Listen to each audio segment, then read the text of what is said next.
Well, hi there. Thanks for letting me visit with you this afternoon.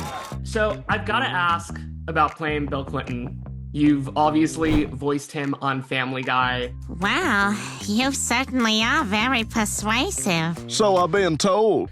Did you ever think this would be a through line in your career? I mean, look, ever since the days of Rich Little, impersonating presidents has been something that comedians have. It's been a tool in the toolbox that is kind of perennial.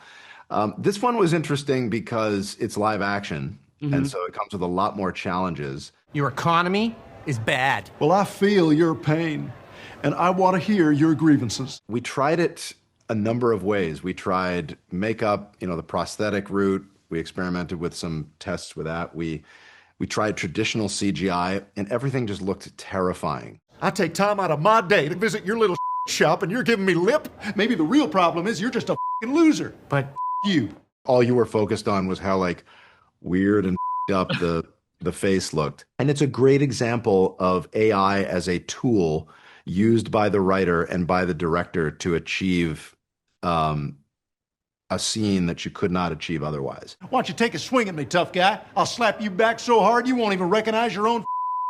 We didn't want people focused on knowing that they were looking at a visual effect. We just wanted them to think this was Clinton. Throw some munchkins in a bag, give me a cup of coffee, and shake my hand and smile to the window so people know we're having a good time. It's an interesting kind of case study is how AI and, traditional creative media can work hand in hand. And, it's a tool like stop motion, like CGI, like mocap, what we use for TED. How it can kind of be integrated in a way that supports the script and supports, the scene. And it was something we probably couldn't have done in season 1 because the technology wasn't there yet. That's right. Keep smiling, you dogs. Scott, your bare backside gets a lot of screen time in the premiere. Look at my little brother with his ass out! You look like Winnie the Pooh! Which would be more daunting for you at this point? Seth MacFarlane asking you to drop trow again, or dusting off your ER skills and joining Noah Wiley for a shift on the pit? You set the tone.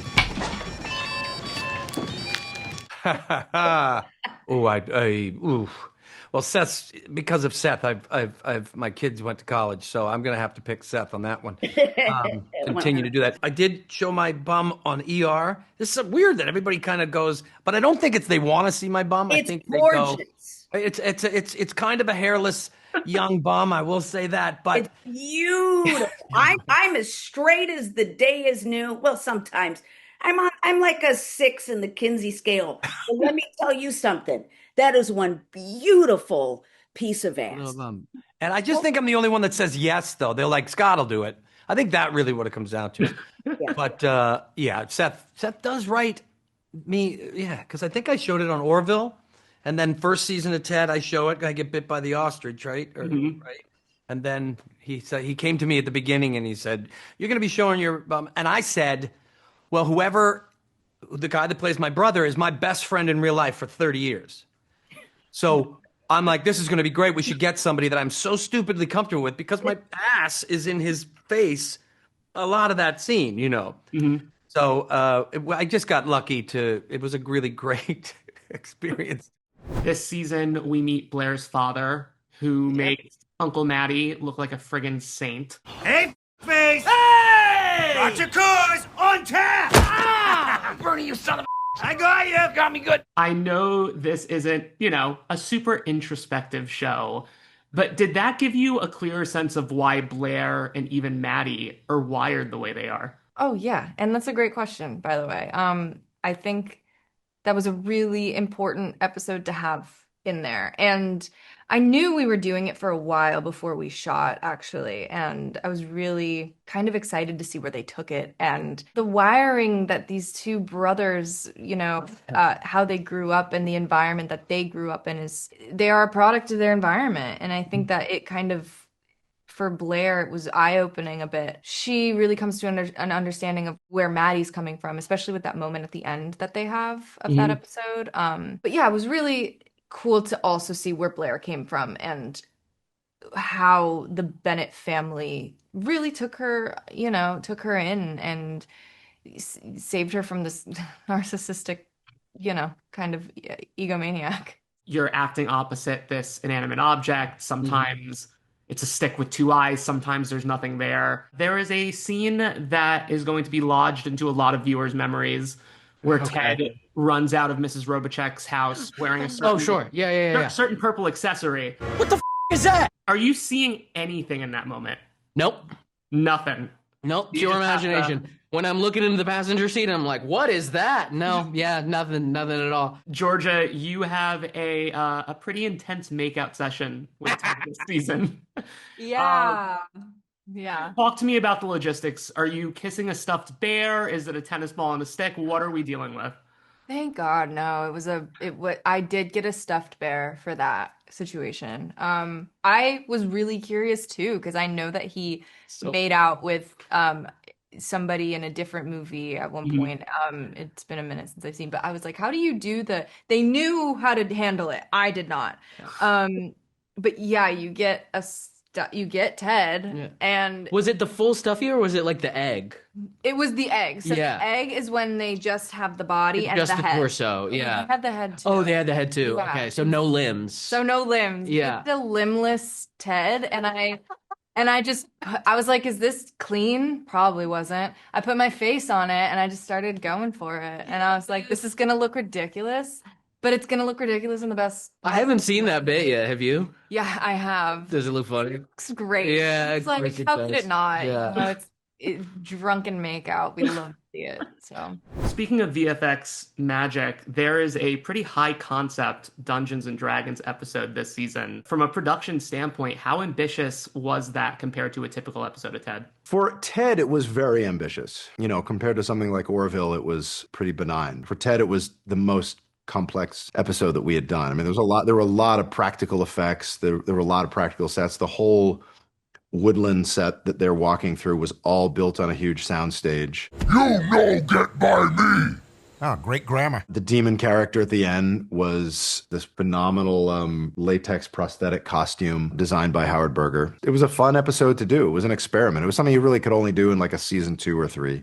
What was filming that like? Was it a more involved shoot than usual? For sure. yeah, long day. Yeah. Long Wait, day. days were way longer. Like when you're dealing with stuff like that, it's just it necessarily has to take a little bit longer. You're dealing with more complicated sets. It's more difficult to even get the cameras and the lights in place. Like when Nobody knows what they're, Yeah. it's new to everybody. Yeah, exactly. It's not what anyone on set is used to, Yeah. from us to Camera the light. camera lighting, all that stuff. And also like it's more complicated when we're shooting in the Bennett house. They can just pull a wall out to put a camera there. They can't do that on this thing. There's like a lot of those trees that you're seeing are real trees. They're like gigantic things that you can't just move on the fly. Yeah. It was tougher and more involved.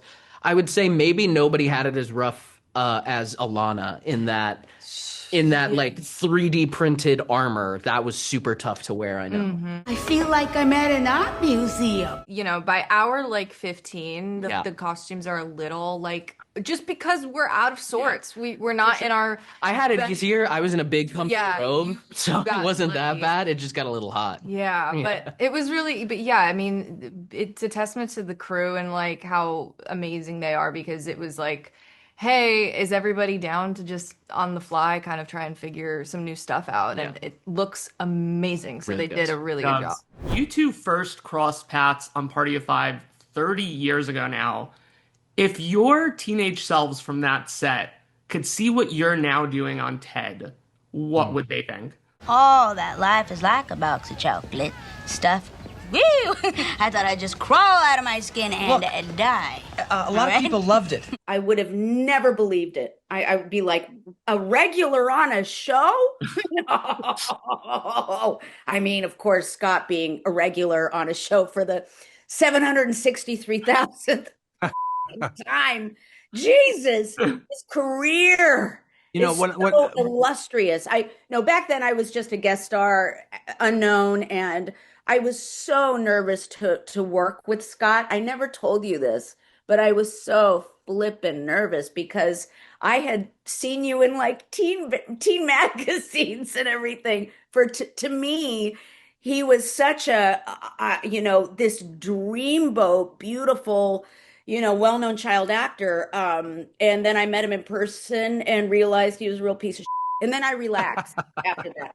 No, if you would have told me that he and I were playing husband and wife again, maybe I would have believed it. But I would have. It all makes sense to me now. It really does. And yeah, guest star, I knew Alana when she was hired for Party of Five, like that kind of actor world. It was, even though she's younger than me, you kind of knew everybody, and we were lucky. I remember going, "Oh, Alana Ubach's coming on to Party of Five," and then when this came up, and she, you dated a couple friends of mine over the years and all that, so she was in my.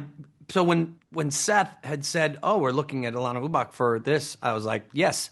It just made sense to me. I was like, we started here, and now we're here. And just both times, just incredibly lucky to get to work with her. I'm so lucky to be in this sphere. Oh. You have both done a lot of outrageous things on television in your careers. But does anything top that bedroom scene involving Mr. Robotech? Can you find it? Just move it a little bit. Mr. Robotech, would you like some coffee? No, I'm fine. First of all, that's this show for me, right? And it starts with casting. If you can cast people that eventually someday are going to have to do a scene like that, right? You have to cast people that are going to be so comfortable with that kind of comedy, so comfortable with that uncomfortableness of, I'm not married to Alana, but we had to be, do some weird stuff together. And that was it for me, because if you can get that partnership and go, we're here for this, there's nothing uncomfortable between Alana and I at all. It's as if we've known each other for years and met every single day. I mean, and that's what you want when you're playing husband and wife too, because you are very comfortable with each other, and now you have to fake it. It really wasn't. We didn't fake it either, because we're just so stupidly comfortable with each other. It's it was so easy. I got to fake being in bed with Alana Ubach. Come on, man. It is little tushy. Oopsie. It's like a little piece of the moon glowing. Like I had to wear sunglasses when we went. I like that compliment, actually. Now, Scott, you had BBL like 3 years ago, but you can't tell. It's wild. Wait, someone has to tell me what BBL is. What is BBL? Do you know? Oh, okay. He's going to pretend he doesn't know what. I don't. What is it? Sweetheart, it's the Brazilian butt lift. Oh. But it's no secret, sweetheart. I will tell you, and I know you were still on that same question. I did see a clip of my bum, and there is a little shadow that I wish Seth had done in post and taken it out. I know the guy here is he's so gross. You can see the stitches, but that's okay. You see the stitches, yeah. We had it done. Yeah. And it's gorgeous.